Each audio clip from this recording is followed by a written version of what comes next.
Nasunod yung TA kay Euro. Sige, topic natin is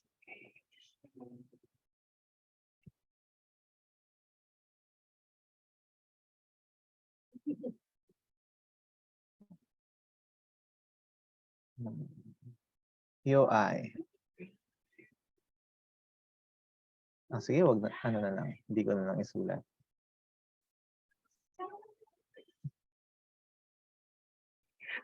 Hello, rinig.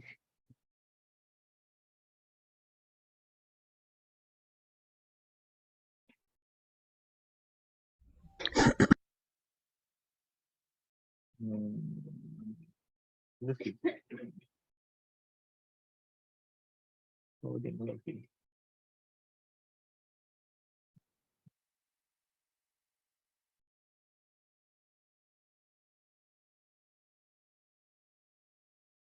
My job is to make college easier because students have a lot on their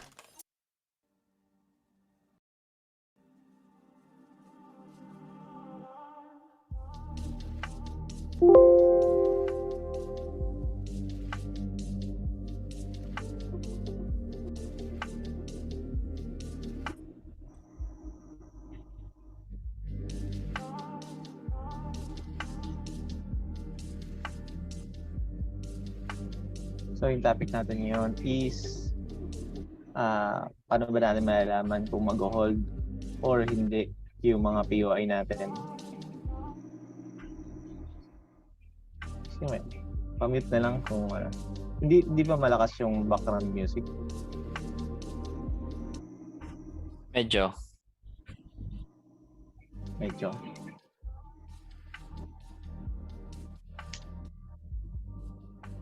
Sir Rich, anong meron? Nanonood kami ng bold bawal babae dito. Hi, Doc Ed. Hello. So, Turuan mo ako. Ano ituturo mo? Tuturo ko is more about sa CPB. So, ano ba yung CPB? Actually, CPB is same lang ng OB, POI, ng mga POI. Same lang sila ng idea. Pwedeng POI na lang para sa panglahatan. So, pahingi nga ako ng full chart mo, Doc. Aralin ko. Full chart ko? Oo. Yung nakalagay lahat. Kasi aaralin ko. Ituro ko na lang sa'yo.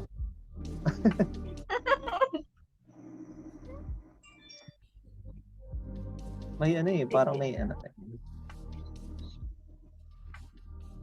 Okay. So, dito, paano natin malalaman kung mag-hold yung mga POI natin or hindi?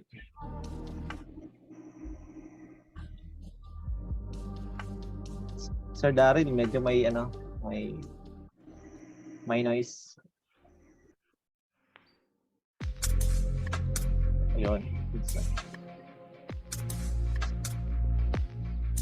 So, di ba meron tayong mga criteria ng POI natin? So, idagdag lang natin yun. So, yung mga SWIFT, yung mga So, for example, meron tayong POI. Sige natin.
Start ko lang muna.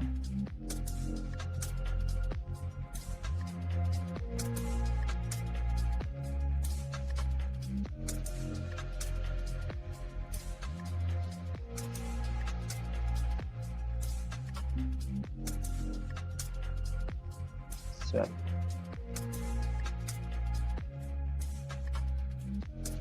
X na lang.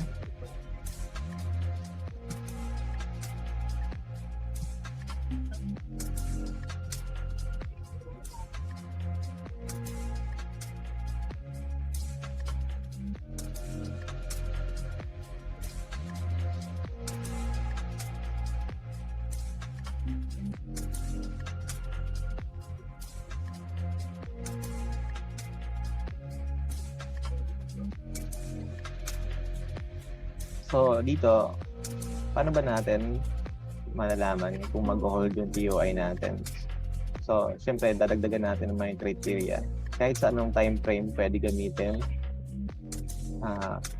Much better mga, kung sa Forex, goods yung 1 minute, 3 minutes, 5 minutes.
Yan.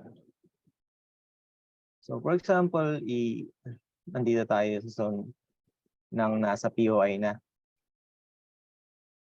So, paano ba natin masasabi na mag-hold to? Siyempre, for example, sabihin natin 4 hours to. 4 hour na POI.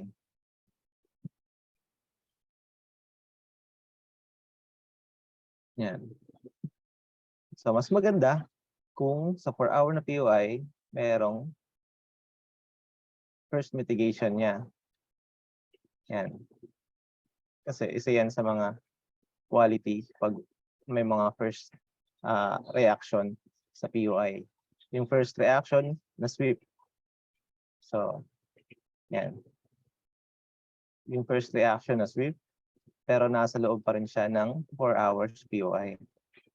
Then, dito sa loob na to, syempre mag-lower time frame tayo to confirm kung mag-change yung order flow ng M15 sa part na to.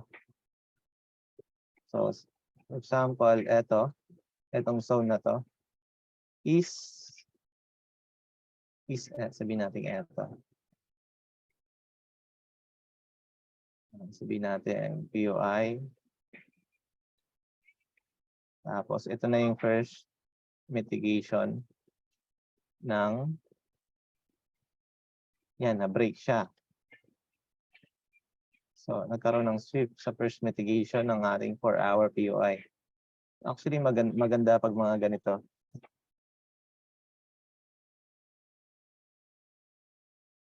Yan. Then, paano natin malalaman yung didiretso pa to? Didiretso pa to or babagsak to? Paano natin malalaman? Actually, sa ano eh, pag tumama sa CPV, pwede mong, kung bearish to, tapos tumama sa CPV, pwede mong ano yan eh, i-counter trend eh. Pero siyempre may mga ano tayo, may mga setup tayo.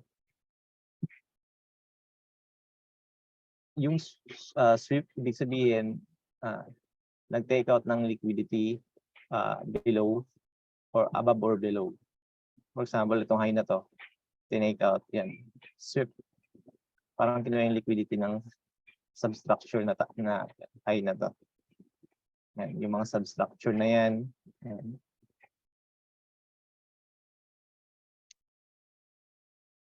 So, dito na tayo sa first reaction sa ating 4-hour na POI. So, paano natin malalaman? Actually, nakadepende sa structure din to eh. Kung itong ganitong structure is naka solid green. Yan. Sabihin natin weak to body. Yan, yung weak to body, yung ano niya, yung boss. Tapos M15. So may POI ka dyan, M15. Or sabihin natin M5. So, dito mo masabi kung mag-hold yung POI mo or hindi. For example, bearish trend to. Yung 4-hour mo is bearish. Tapos, kino-confirm mo kung mag-hold ba tong 4-hour na POI mo. Or magiging ano siya, ano lang siya, magkakaroon lang siya ng ano, reaction ng pullback konti, then angat. So dito pa lang makikita niyo na kung ano siya, babasagin yung POI mo or hindi. So dagdag niyo rin sa ano na yung mga weak to body or weak to weak. Kasi gamit din naman 'yan. So ma-mark niyo lang yung demand. For example, ito yung last point of demand ng ano na to, ng buong structure. Ito yung last point of demand na M15. So titingnan mo dito kung re-respetohin ba. Lalo na, for example, dito yung initial reaction sa M15 demand. Tapos nag-react lang din. For example, yan yung nangyari. Initial reaction, nag-react. Then nag-react din sa M15 supply.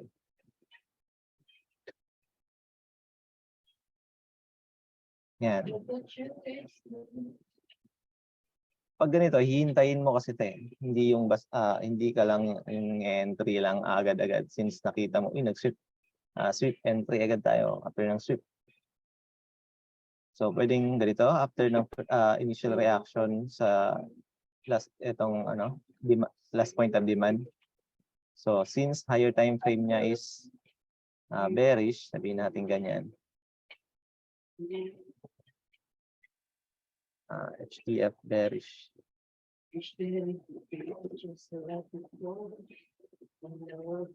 Yan.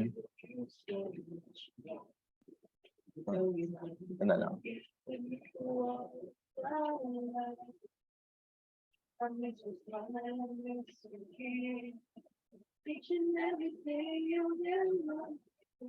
So, for example, ganyan.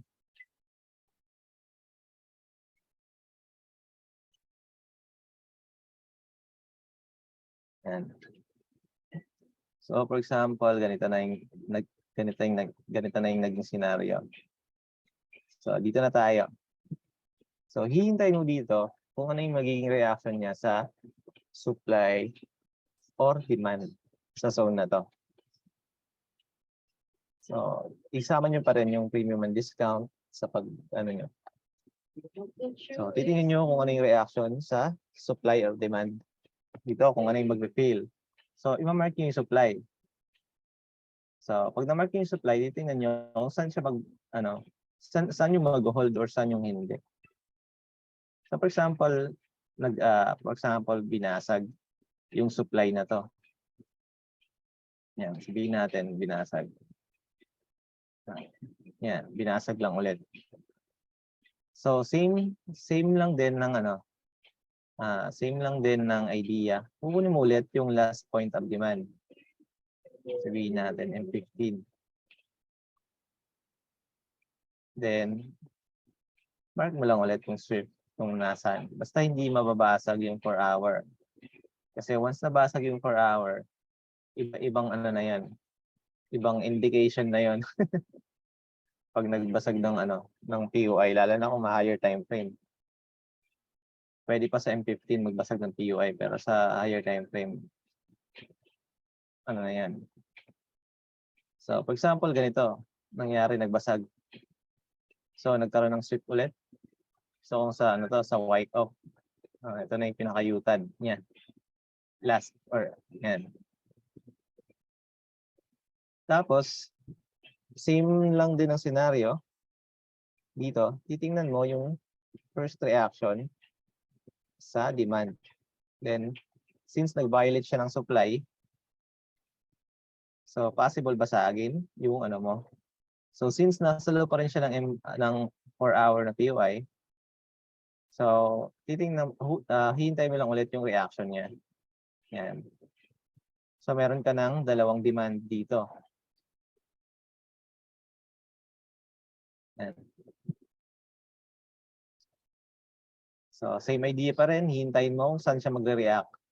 Kung ano yung re-respetuhin. The more weak na magpapakita the candlestick analysis, candlestick pattern, mas maganda din. Kasi gamit din yan sa mga reaction. So, for example, nagkaroon na tayo ng initial reaction sa last point of demand. Then, dito, sabihin natin, nagkaroon siya ng reaction. Nagkaroon siya ng first reaction sa supply. Then, nag-sweep ng supply. Then, nag-violate ng low substructure. Ayan. Ayan. For example, yan. So, dito, medyo gumanda na yung structure niya. Kahit hindi nyo masabayan yung choke entry, basta ma-confirm nyo na nag-hold na yung supply. Pwede nang i-short to. So, pero mas magandang i-short to kapag break na talaga yung yung last point of demand na to. So, for example, yan. So, nagkaroon na tayo ng initial reaction sa first sa last point of demand dito. Ayan yung ito yung tinatawag na initial reaction. Saan na ba yung initial reaction?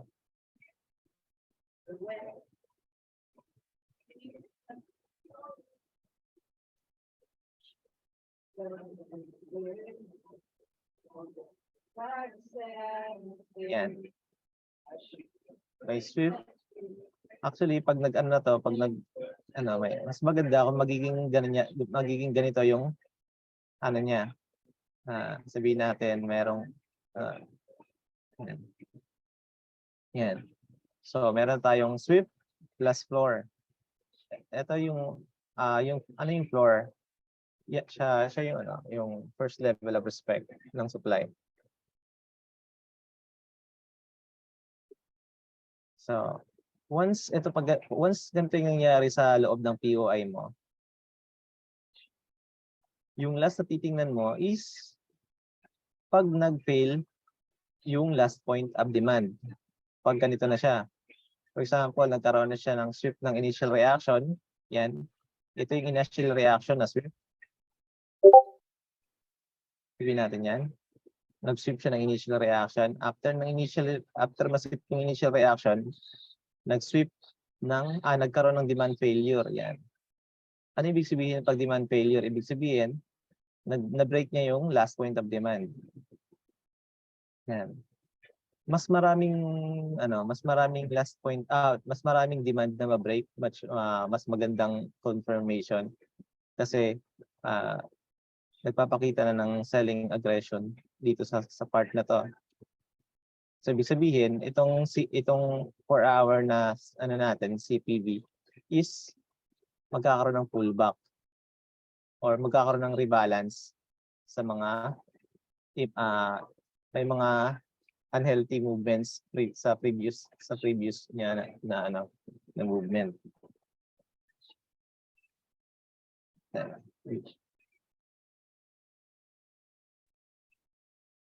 Uy, ba't nag-ano? Uy.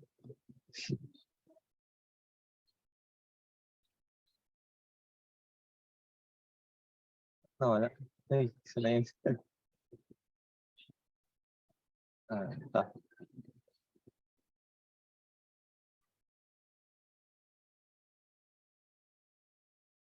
Natin.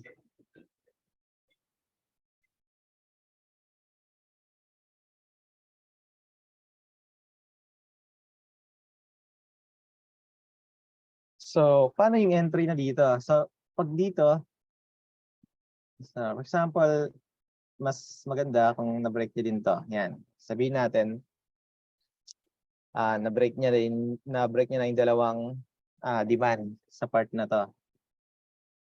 Yan. Sabihin natin yung lower time frame chain na nangyari dito is na-violate na.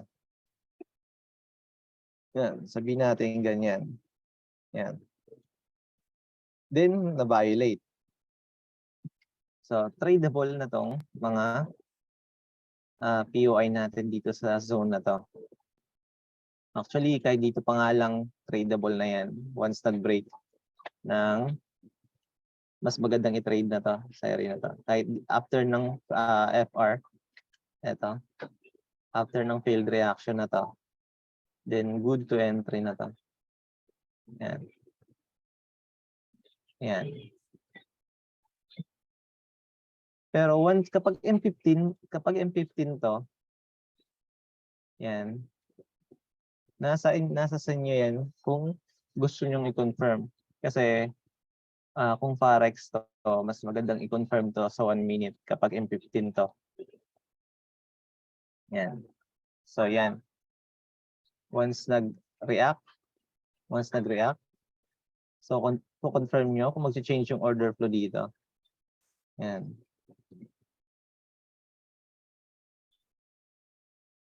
So, ano lang yan, yung ito is ano lang natin. Kumbaga mas ma-entryhan lang natin ng mas maaga before pa magkaroon talaga ng mas magandang order flow like IBOS. Yan. Yan. Ito mas solid na pag ganito na yung structure na after ng demand failure sa kaliwa, then saktong liquidity grab ng zone na to, then respect ng M15 supply. So ito na yung chain. So meron na tayong mas maganda-gandang chain.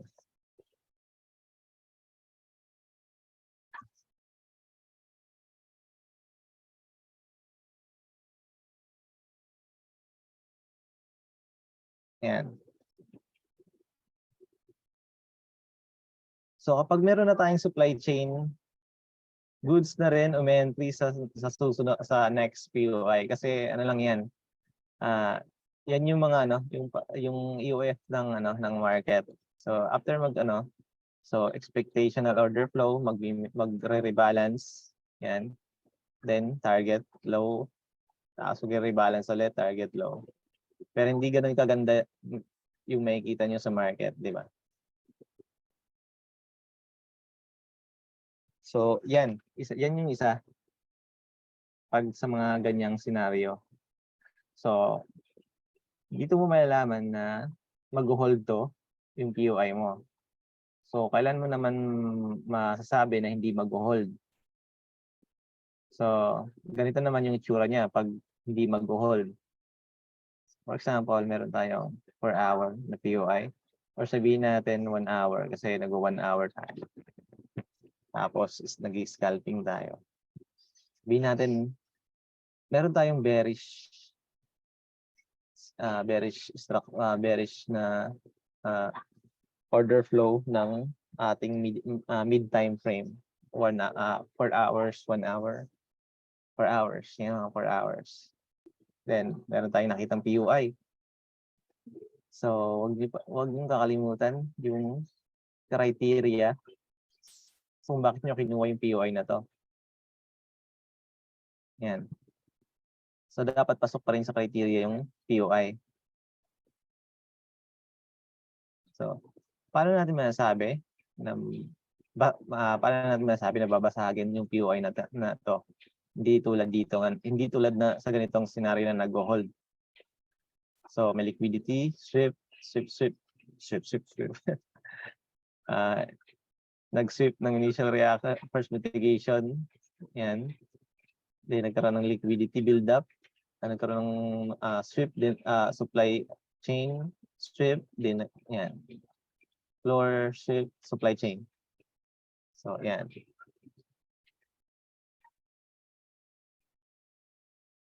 Tapos, yung mga, yan. Sabihin natin, ito yung Asian low. Asian low. Or Asian low of the day.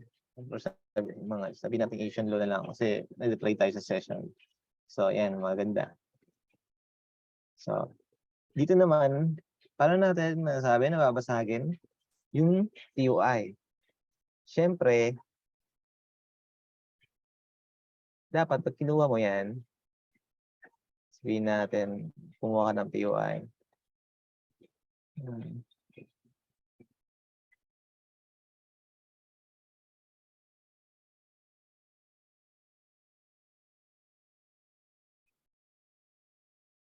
Yan.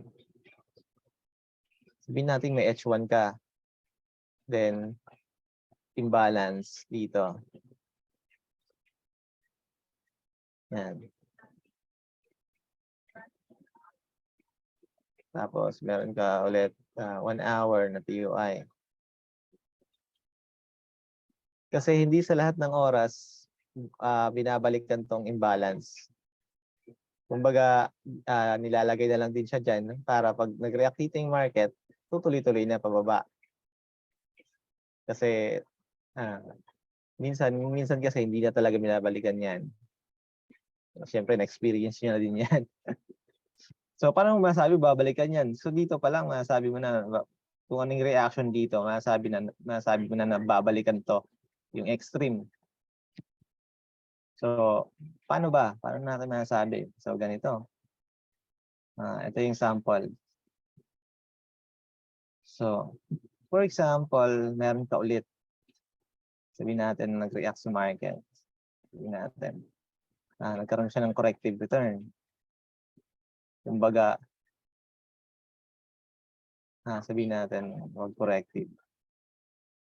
Impulsive. Sabihin natin, impulsive yung return ni market. Yan.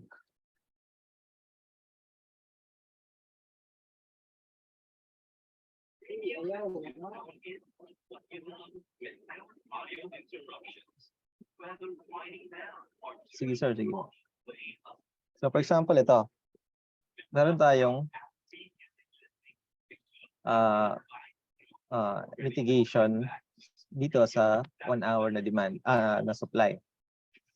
So, paano natin masabi na kung babasagin to? So, dito sa zone na to, titingnan nyo kung ano yung magiging structure niya. Mas magandang structure, siyempre mas maganda. So, for example, sa scenario na to, nag-react siya dyan. Then, sabihin natin, ito yung reaction niya. Nagkaroon ng sweep. Uy, na-sweep. Pwede nang i-short to. So, sasabihin natin, pwede nang i-short. So, yung gagawin nakita mo, may sweep na dito. Yan, meron ng sweep. Kukuha ka ngayon ng, sabihin natin,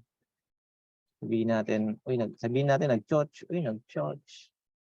Nagkaroon ng chotch. Tapos kuha ka dito ngayon ng supply. Tapos i-entryhan mo ngayon yan. Kasi nakita mo na, uy, nasa ano na ako. Yan, sabihin natin, ganyan. O sabihin natin, ito. Yan. Pero mas maganda, dita nyo na lang kasi pwede naman kayo mag-re-entry ulit.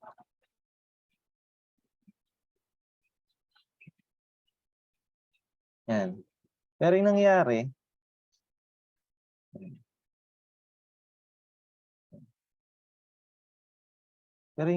binasag. Yan, sabihin natin nag-react lang. Then, nag-sweep ulit. Tapos, sabihin natin na-stop out. Yan. Sabihin natin, naging ganyan, naging ganyan, na-stop out ka. So, dito, titingnan mo kung mag-hold ulit yung demand or yung supply. So, dito, titingnan mo. So, meron kang mitigation ng M15. So, may sweep, may may sweep, may nag-violate ng high, nag-violate ng low. Pero dito, nag-respect ng demand, then nag-violate ulit ng high. Ibig sabihin, nag-violate ulit siya ng supply. So, titingnan mo ulit kung mag-violate siya ng supply. So, since na-mark mo yan, dilipat mo lang yung mark mo dyan. By the way, sa structure na nakadepende yung chain sa structure ng market dito. Kasi huwag kayo basta-basta lalagay ng chain kapag hindi maganda yung like walang sweep na nangyari. So for example, ito kasi ito yung parang yung buong move niya. For example, itong dalawang na to. Yan. Yan, yung dalawang chain na yan. So, dapat ganito yung niya. For example, nag-sweep ng sabihin natin yan.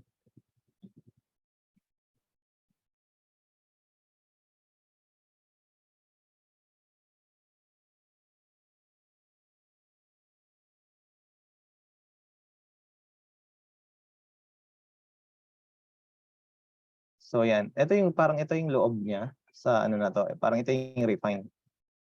So titingnan niyo kung may di ba? For example, dito may chain, pero then may sweep. Yan. Tapos nag-respect ng demand. Then nag-sweep. After niyan, same scenario lang din sa zone na to. Kung paano siya magpo-pullback. Dapat kung ganito kaganda, then mas maganda. So kapag ganito yung structure niya, so dito sa scenario na to, so possible basagin yung supply pa. For example, may sunod-sunod na supply. May sunod-sunod na supply chain sa taas. Sabihin natin, yan yung lower time frame. So, palitan natin yung structure dito para mas sabihin natin ganun siya. Yan.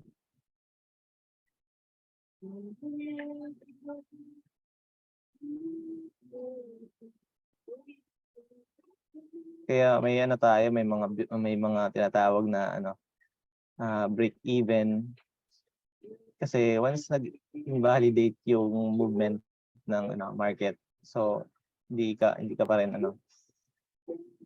rin talo. So initial reaction,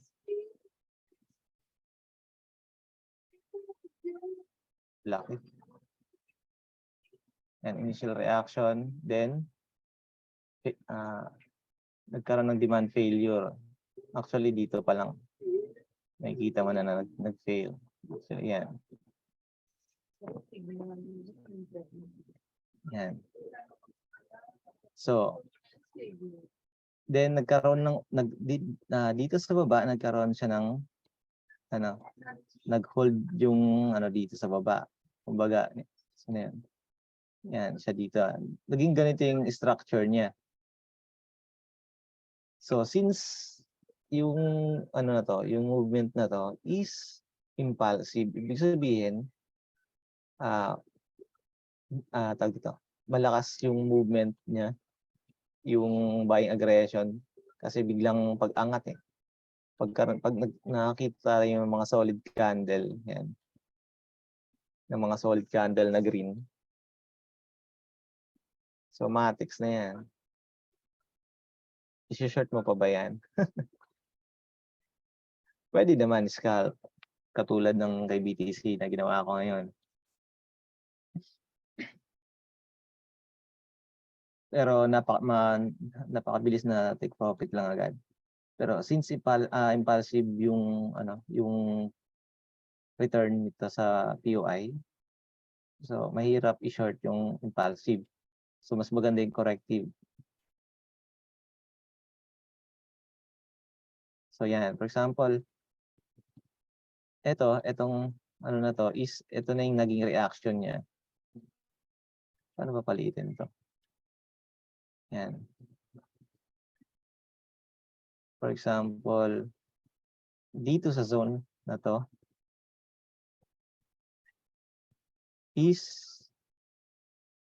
eto yung naging reaction niya. Yan. Nag-violate ng supply, nag-violate ng supply. Sabihin natin ganyan.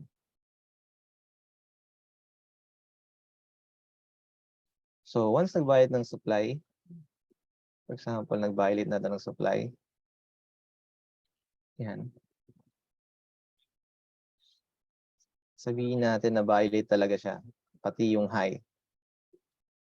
Yan. So ito na siya. So tradable na to for long. Yan. Ko-confirm mo lang ulit kung paano siya mag-return.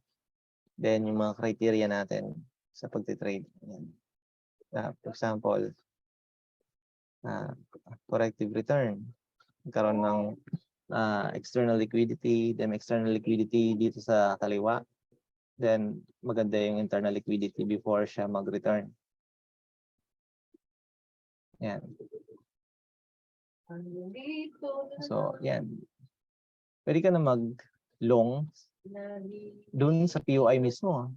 Yan. Diyan sa POI mismo, pwede ka na mag-long. Yan mostly yung ginagawa ko dyan. Pag nakikita ko ganito yung structure. Tapos target mo, pwede ka mag-objective pa rin. Or target mo kung ano yung order flow, EOF. Yan. So ito. Itong hiatus. So, question.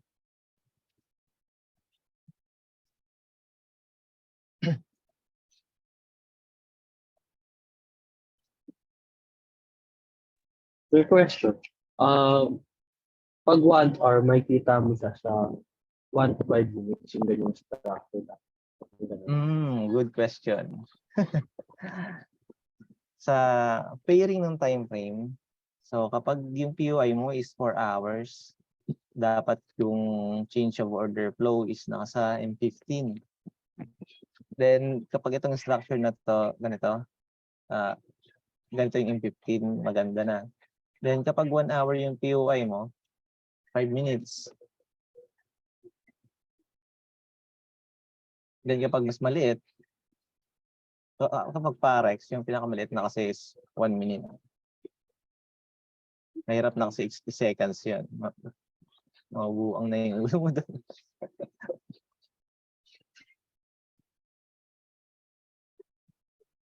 So, walang question kasi may dadagdag ako.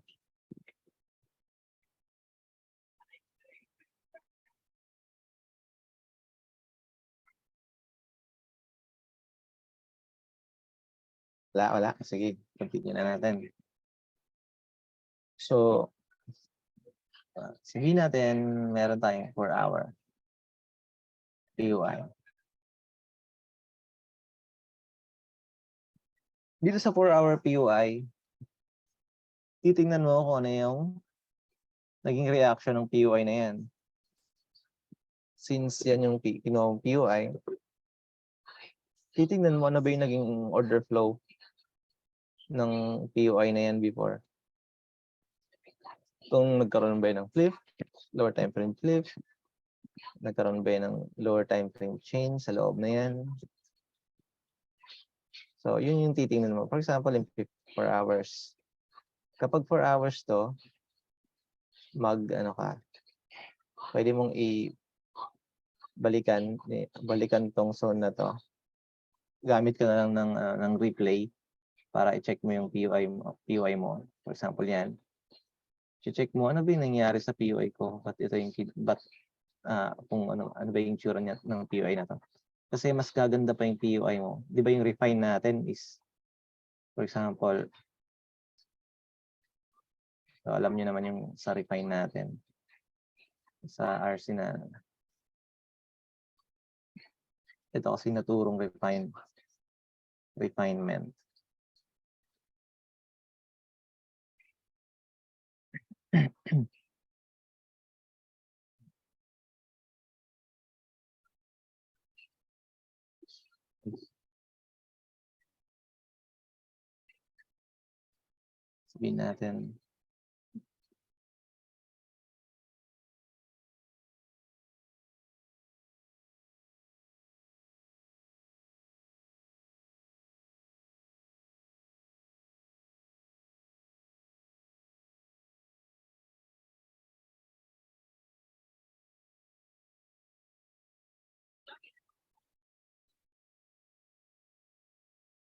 Sabihin natin, yan.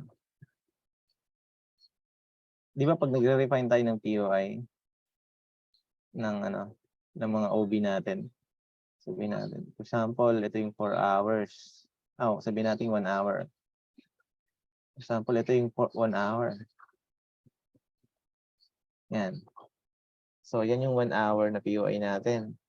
So, lipat ka ng 5 minutes, nakita mo ito. Ito yung POI ng 5 minutes. Sabihin natin 5. So, pwede din naman ba? Ganon din naman. Kaso mas gagandahan lang natin yung criteria ng POI natin sa refinement. So, titingnan natin kung ano yung naging order flow dito. So, for example, sa 1 hour chart na to, is ganito yung structure ng POI. Yan. For example, varies. Yan.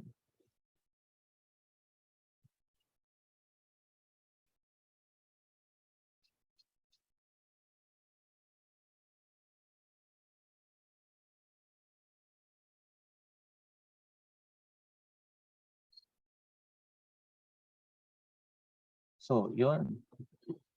So, meron ka na nga, sabihin natin, ito yung buong 4 hours mo. Sabihin natin, yan yung buong 4 hour. 1 hour, I mean. Yan. Sabihin na natin to. Sabihin natin, yan yung buong 1 hour mo. Nung tiningnan mo siya sa 5 minutes. So, titingnan mo ano ba yung reaction dito? Bakit ito yung ko? Kasi kung pwede naman i-trade ko na lang kaagad to. Yan, pwede ko naman i-trade ka lang kaagad yan. Tapos target ko, pwede 1:1. Yan, sabihin mo 1:1. So, tingnan mo lang dito. Kung ano ba yung naging reaction niya. For example, ito pala, maganda pala yung reaction niya. Same lang din ng criteria natin sa paghahanap. So, initial reaction.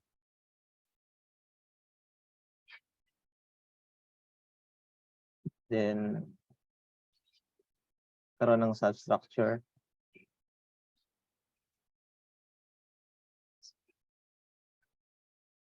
Then, nagkaroon ng chain.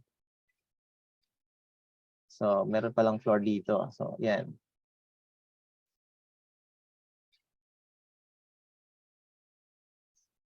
Sabihin natin 5 minutes.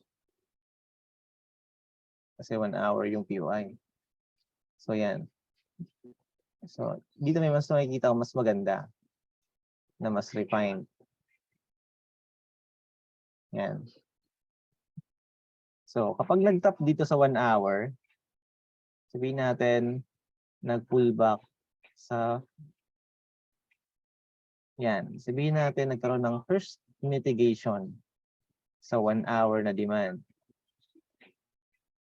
So, yung iba sa atin, pag nag-tap sa 1 hour, 1 minute ka agad.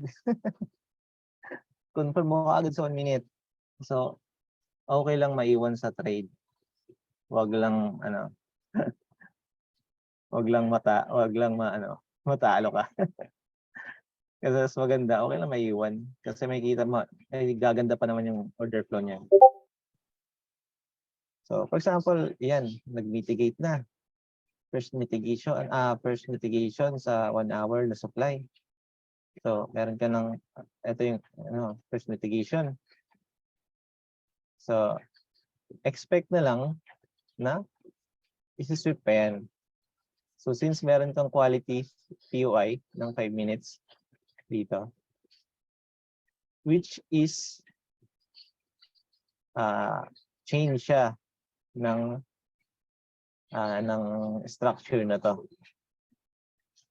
Sabihin natin, overall trend is bearish. Itong higher time frame trend is bearish. So, more on sell short. Kasi tayo, bearish market. So, ganun pa rin. First reaction, swift. So, hihintay mo lang mag-mitigate dito hanggang sa refine mo. Yung, kung ano yung magiging reaction. Then, same, mark mo lang yung last point of demand. Pag nag-break ulit, lipat mo yung last point of demand. Kasi, ito na yung naging catalyst ng ng movement na to. Yan. Yan. So, meron ka ng dalawang, yan.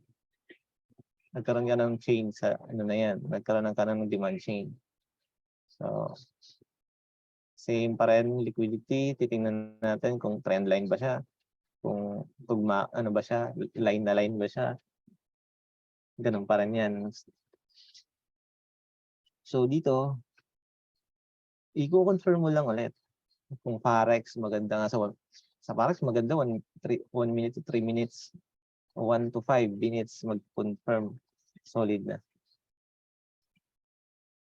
Then dito, pag nag-react, so dito ka na mas maganda sabihin natin, yan.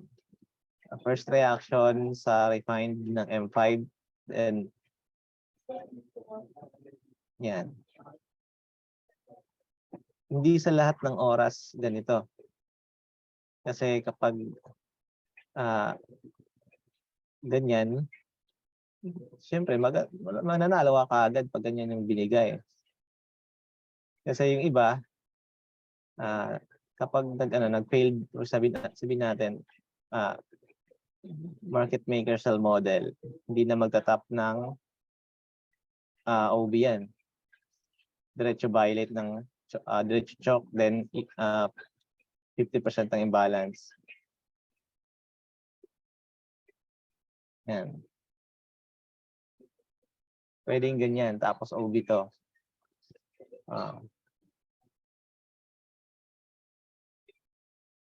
Yan. Depende paano nyo i-confirm sa loob na to. So, pwede namang ganon. Then, pwede din sa ganito lang din.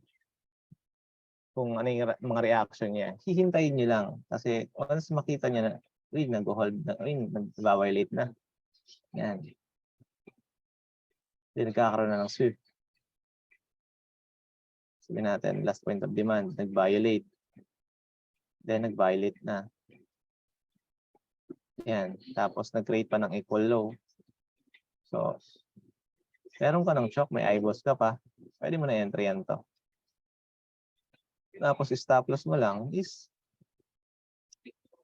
yan yung invalidation zone mo. Sabi natin ito, pag na-violate yung M15, M5 POI. Isang laki. 4 hours pala. Yan. To the earth. Then sa TP naman is pwede mong target yung nearest demand. Hindi yung to the earth. Yan. For example, ito yung gusto mong i-target. Kasi itong movement na to, titingnan nyo pa rin kung ano yung structure na to sa sabihin natin M15. Kasi kapag itong structure nito is weak to body boss, pwedeng mag-react lang to dito sa POI na to. Tapos basagin yan. Kaya kapag nagkaroon na ng yan, sabihin natin, nag-react na siya dyan. Tapos, nagkaroon na siya ulit ng boss. Substructure boss. So, pwede ka na set ng BE mo dito sa zone na to. So, since ano na kasi to eh. So, sa UF is protected high na to. So, bakit protected high? Kasi nagbabasyag na siya ng low. Ibig sabihin, malakas na yung selling aggression sa zone na to. Kasi nagbabayit ng demand. Hindi natin masasabi na magpo-pullback talaga to once hindi na break yung swing points na to. Yan. Ito yung mga swing points na yan. Kasi lower time frame, kumbaga nag-confirm ka lang sa lower time frame. So hihintayin mo mag-break yung mga swing points talaga, yung mga structural swing points. So ano ba yung mga structural swing points? Kumbaga naglakad. Kumbaga gumalaw talaga muna yung market, yan. Then bumaba. Then gumalaw. Then bumaba ulit. Yan. Kumbaga nagkaroon muna ng maraming candle. Sabihin natin mga 5 candle. So,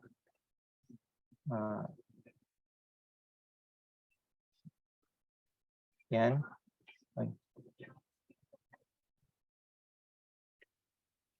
Yan. Yan yung mga structural swing points. Kumbaga nagkaroon ng structure talaga. Yan. So kapag nag-violate ng mga structure, yan. Sabihin natin yan. Tapos nag-violate, boss. Nagkaroon ng choke, boss. So, yan. Goods na din.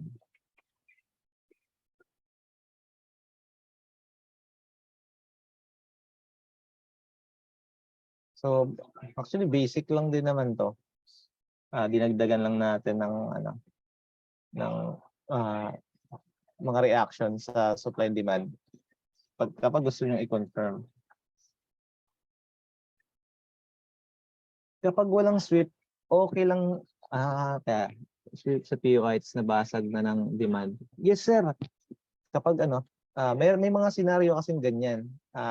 Saktong top lang. Kapag yung mga ganyan, nakadepende na yan sa'yo kung i-entryhan mo or hindi. For example, nagkaroon lang ng first mitigation, hindi na kinuha to. First mitigation dito sa 1 hour. So, dito sa structure na to, sabihin natin, tanggalin natin to. Iba na lang. Sabihin natin, ganyan. Tapos bumaba.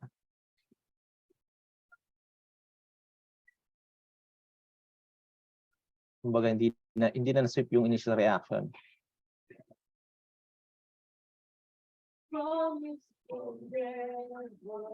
Yan. Tapos sabihin natin bumagsak kaagad. Actually yung mga ganyang scenario, okay lang naman pag bumagsak kaagad, hindi nag-sweep. Wala namang mawawala kung hindi ka makaka-entry. Pero kung gusto mong entryhan yung mga yung mga reaction lang na first reaction, ay masasuggest ko is candlestick pattern lang. Yan. Kapag mahabang wick lang yan, di ba? Ganun pa rin sa criteria ng ng tinuro sa atin.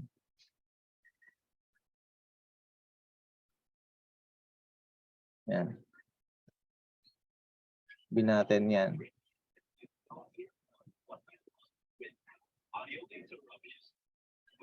Basta check mo lang na nag-feel talaga yung demand sa zone. Yan. Sabihin natin yan. Tapos, sabihin natin dalawa yung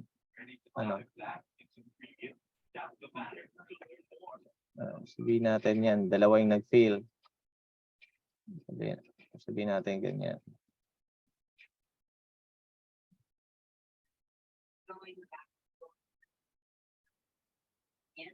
So, kung gusto mong i-entry yan to, sir, pwedeng, yan, kunin mo yan or kunin mo yung extreme.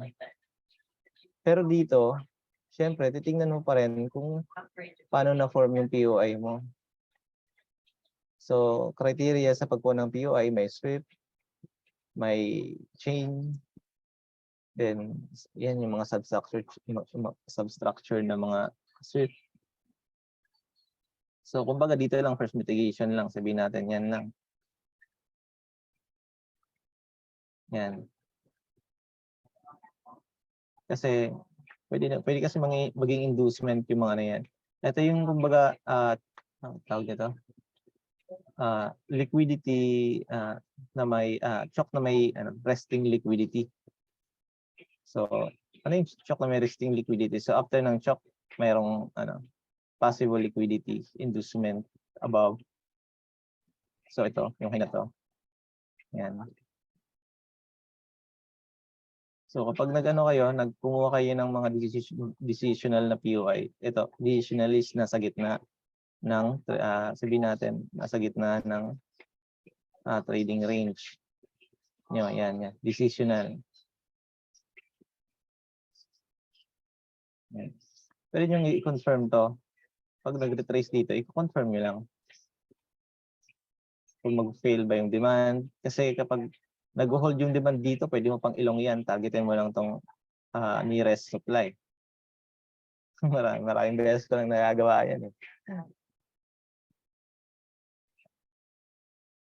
Then, ano mo lang yung, yung risk. Manage your risk lang pag hindi ganun ka-solid yung setup, yung structure. So,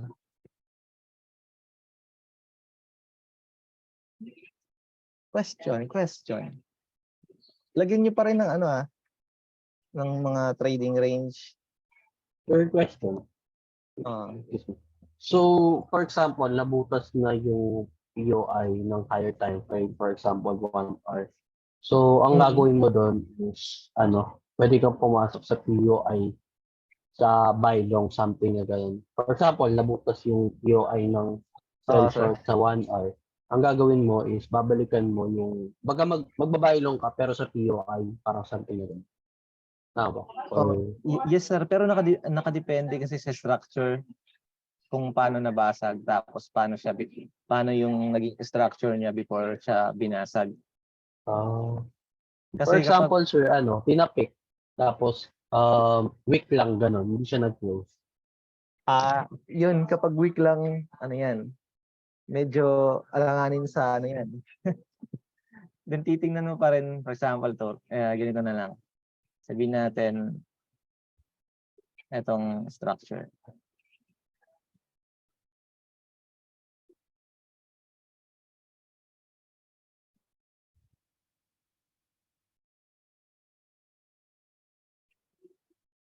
Yan.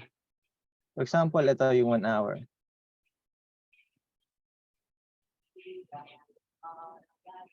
Tapos, nagkaroon siya ng, sabihin natin, na-violate lang siya ng week. Oo, ganun. Yan.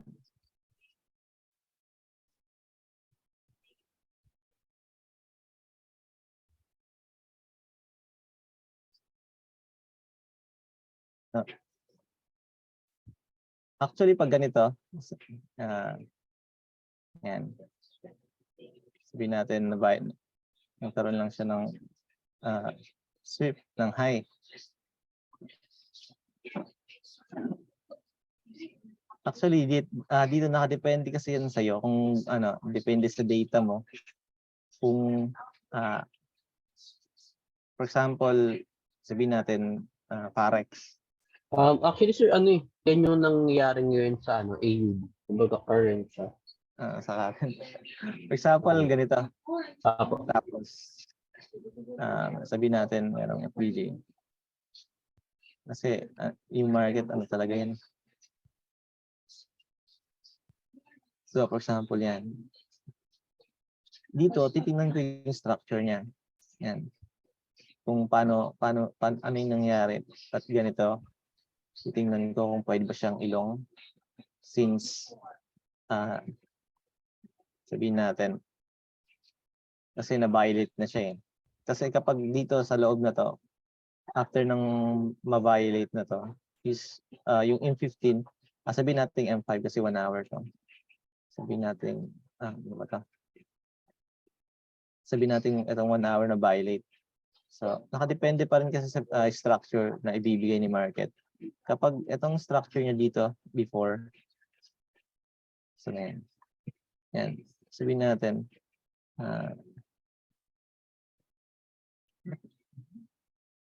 pangit na ano. Teka, lipat tayo ng lower time frame. For example, sir, pagkabasag sa kanya, nagkaroon ng impulsive na bearish candle, something na to. After pagkabasa, nagkaroon ng bearish? I mean, Bearish kapag, for example, di ba, tinapik siya ng kumbaga binasag siya ng lang, tapos pagkabasag sa kanya, nagkaroon ng impulsive na sunod-sunod na candle ng bearish. Parang gano'n. Yan. Kumbaga,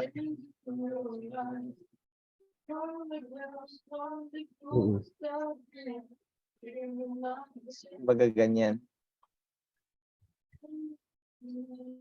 Yung masasabi ko pag mga ganyan is kasi pag ganito kasi ako okay lang for example nabutas na to tapos ganito yung movement. Ako nakadepende kasi ako sa structure ng market kung ano yung structure niya. Kasi kung gusto kong i-short to, titingnan ko kung ano yung mga naging reaction niya dito. Kung ano ba yung i-fill niya pa, kung ano ba yung mga liquidity na resting below. Kasi Kumbaga, kapag pwede mo siyang i-short pero naka-target dun sa pwede siya mag-react, parang gano'n. Oo. Pero kapag ganito kasi, for example, sabihin natin, yan. Sabihin natin meron pang isang mas maganda. Yan. Tapos nag-sweep. So after yan, sweep, nag-retrace lang kaagad. So pwede mong targetin lang dito kasi kapag naglipat ka ng time frame, hindi mo kasi mababaliwala yung mga weak to body. For example, naging body pa rin yung yung mga substructure break dito. Kasi kapag itong sabihin natin yan. Okay. Ganito.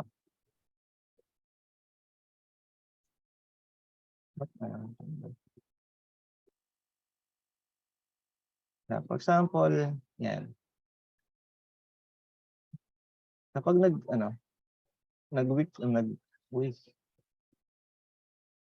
sabihin natin, kapag nag-weak to body pa rin yung M15, kasi indication pa rin ng yan ng strength. Sabihin natin as boss. So nakadepende kung paano yung structure niya. Kapag ganito yung structure niya na buong week, yan good to short pa rin yan. Kasi sa structure pa lang makikita mo talaga na malakas yung seller. idadagdag mo na lang sa confluence kung magpe-fail talaga yung demand. Yeah. Pero kung naka-weak to body yan, tapos yan, so kahit solid candle, sabihin natin impulsive move na green. Tapos, nagkaroon ng sunod-sunod na red. Ito.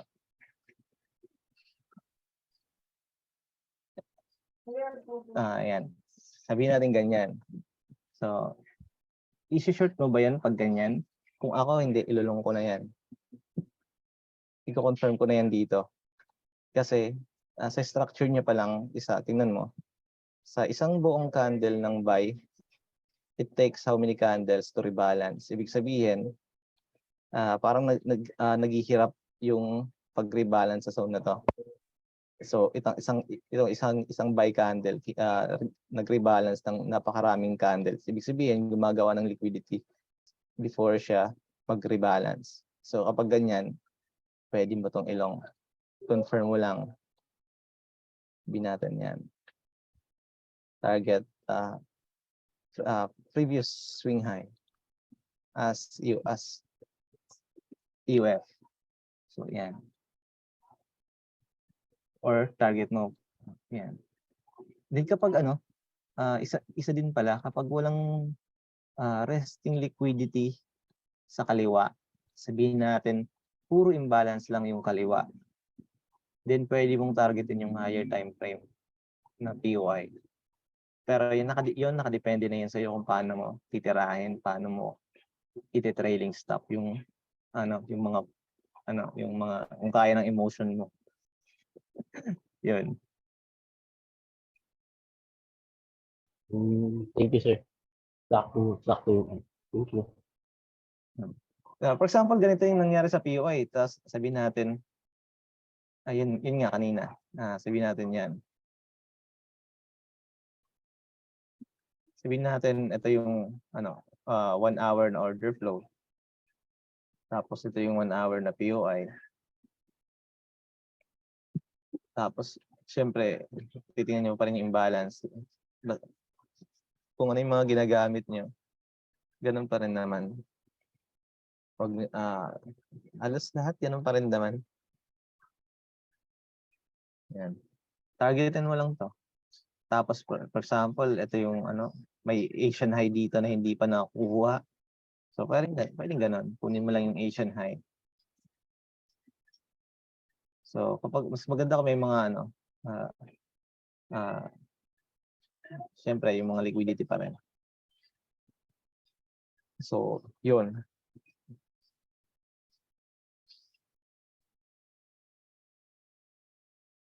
Then, ano pa ba?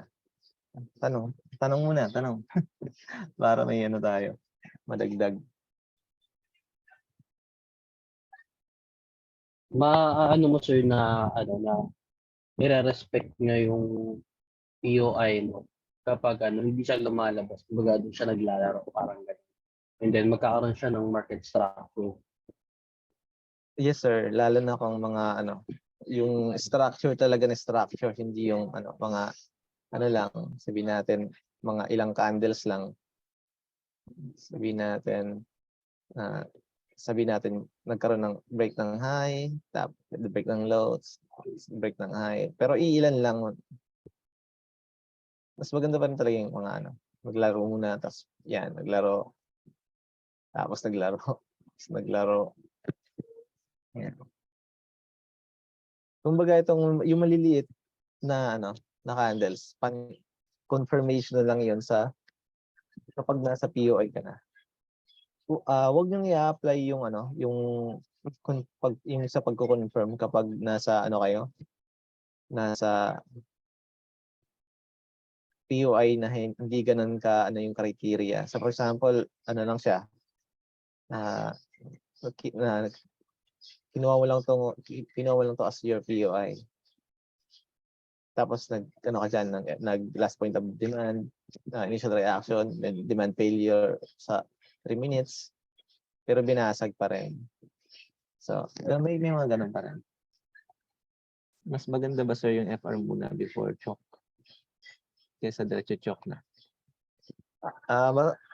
Actually sir, based on my ah, sa Forex na data, mas maganda yung initial reaction muna.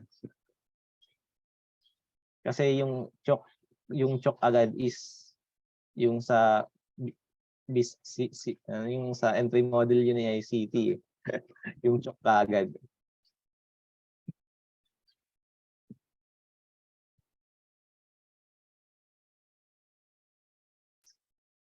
Actually, yung mga basic choke, yun eh. Yung talagang yun din kasi yung sa yung sa turo ng ICT. So, pero yung paggamit lang talaga is paano mo siya gagamitin. So, for example, may OB. So, after ng bayad ng OB, may imbalance. So, expect mo na hindi ma-feel yung 50% ng imbalance. So, yan, sabihin natin, may ganyan. Tapos, impulsive. So, yan lang.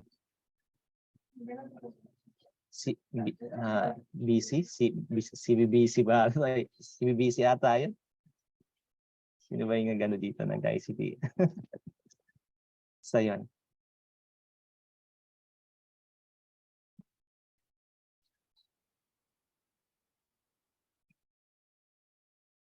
Ano pa ba yung dadagdag ko? Uy, Alec. Uy, Gibbs. Jun. Pangunta na kampunan yung pangunta na.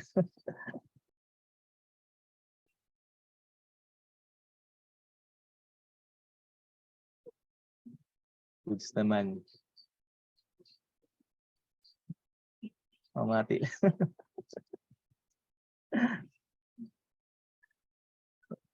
Oo, na-busy ka sa GT mo. Sa refresh gihap.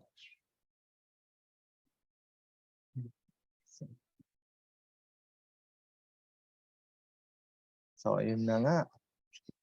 Ayun na nga.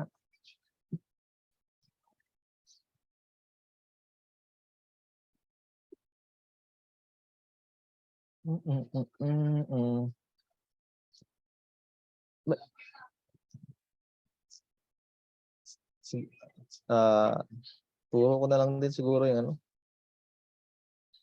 yung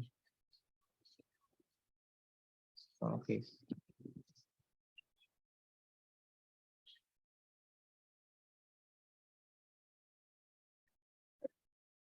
Ano yan? Yamete Kudasai.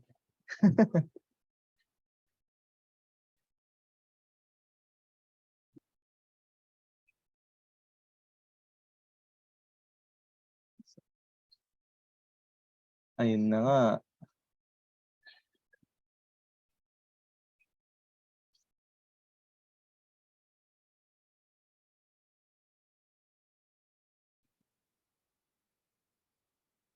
Ano pa ba yung sige, ituro ko na lang din yung tinuro ni Creyos.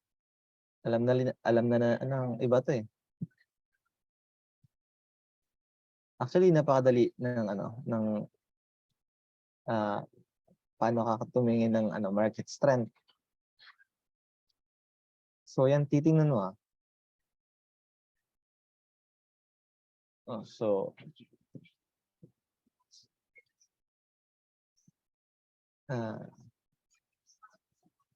babalik na naman yung mga trend line na red natin sa Rich. Yan. Namiss ko na yan Si Sir Daryl ang niyan, #1 fanboy. Ito kasi tawag nito. Kung paano tayo mas mabilis tumingin kung gusto natin mag-trade agad. Then, paano natin malalaman yung bias.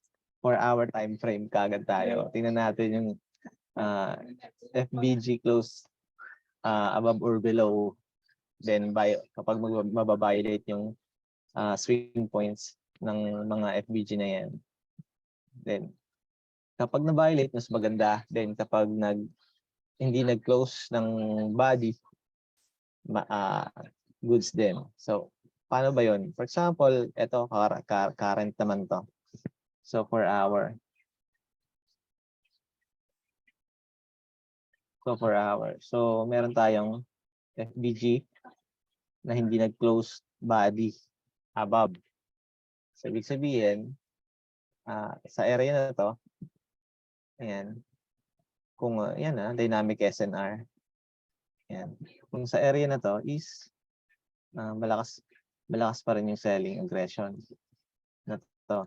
Kasi hindi nag-close ng FBG above, then hindi nag-violate ng high. Ayan. So, kapag ganitong structure, ibig sabihin, kapag nasa zone na to, so more on short. So, tingnan nyo naman dito. So, meron tayong solid na wick to body. Boss. Then, hindi, FBG not closed. Bakit not closed? Di ba, pag na-feel na yan, ibig sabihin na-feel na yan kapag dadaanan na. Yung turo kasi ni Creos, kapag nag-close ng body yung FBG above, indication na yan na possible mag-change ng trend. For example, nagkakaroon ng buying aggression dito kapag nag-closed body. So since hindi siya nag-close, so hanap tayo ng possible entry. So tingnan natin dito.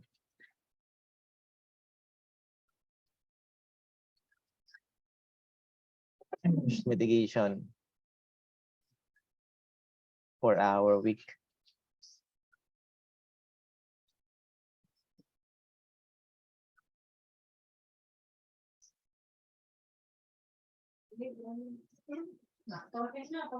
So tingnan natin kung ano ba yung nangyari sa 4-hour na week na yon. 15.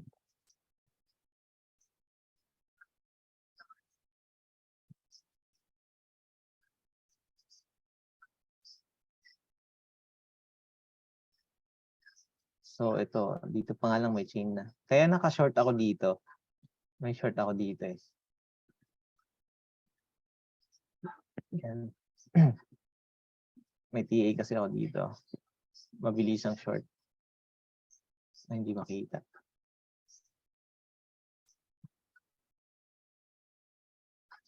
Yan.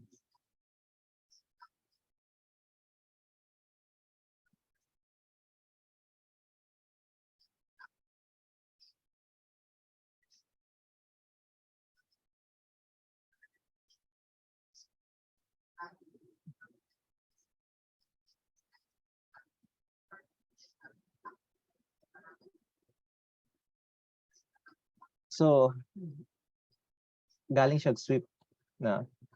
Then nagkaroon ng reaction, then nag-fail. So dito pa nga ang ganda. Ito yung napasukan niya, no?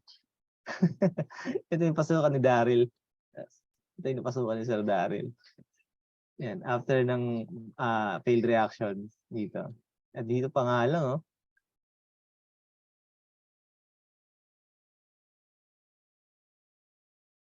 Tapos nag-rebalance na nagkaroon ng chain.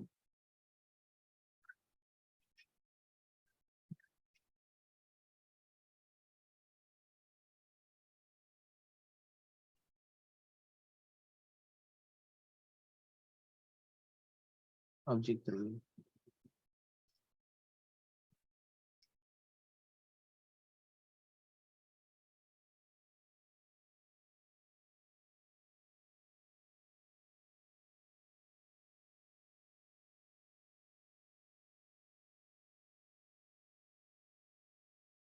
Ano na yan?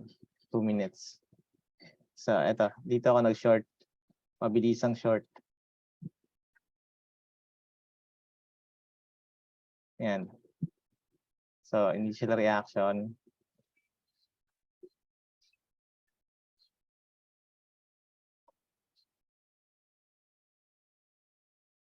POI. So, yung POI ko may sweep naman siya. So, goods din.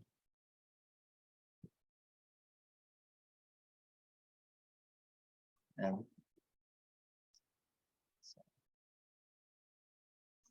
Saan na yan? Ito yung entry ko dito eh. Mabilisan lang yan. Saan na yan? Short.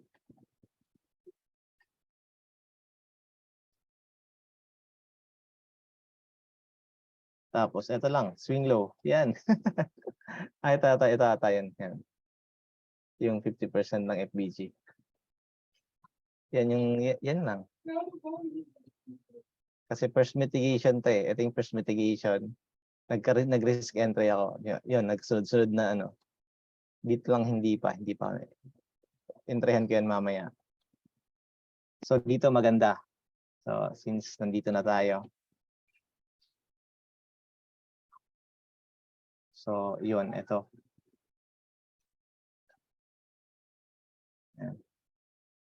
Actually dito pa nga lang eh. So matics na may pivot. Mukhang maganda.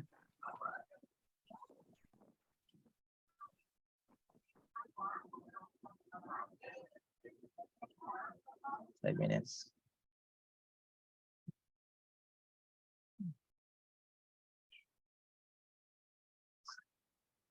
Ito yung buong candle ng 5 minutes. Yan, try natin. Alarm. Confirm na lang natin mamaya. Pag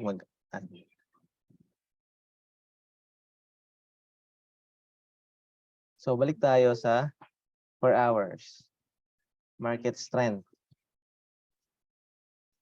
So, since hindi siya nag-body close, nagkaroon lang siya na yan. FBG not closed above body.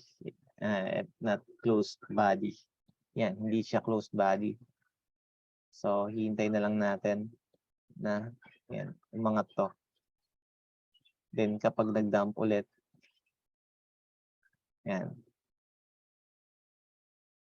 Mga ganyang scenario. Basta hindi siya mag-close body, tapos hindi mag-violate ng high.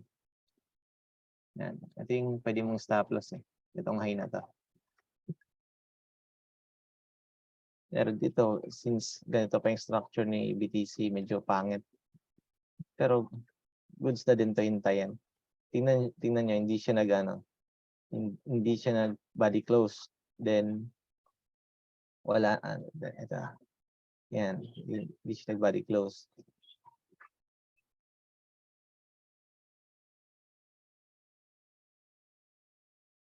So, possible, i-rebalance nyo lang yun. Kung hindi siya mag-rebalance, yan. Baka maglaro pa to. Maglaro. Then dump. Maglaro ulit. Tingnan natin.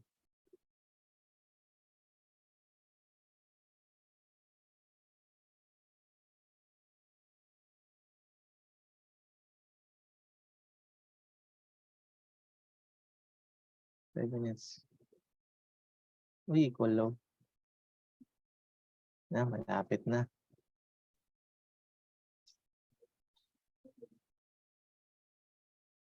Putiks na hook. Dapat andito pa. Sa baba pa ako naka-enter nito eh.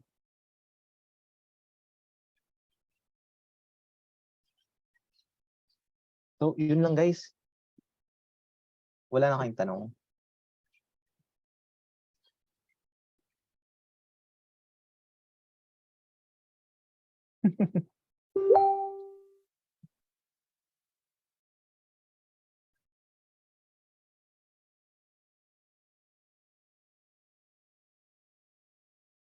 Mama natin pa. Ano ba yung matuturo ko? At yun lang kasi. Yun lang yung maganda ngayon. Ano yung CBP, sir? Meaning ng CBP? Catalyst or pullback. Yun pala yun. CPB, baliktad.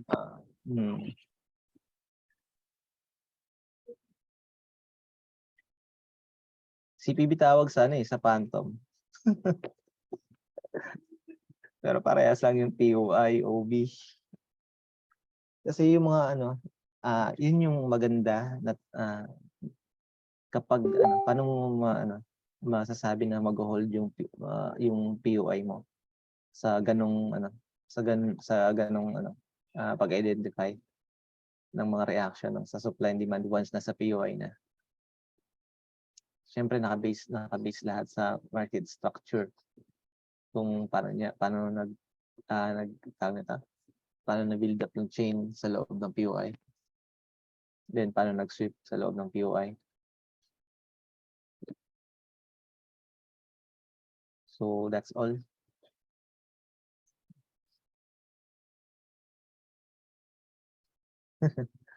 Welcome. Next time.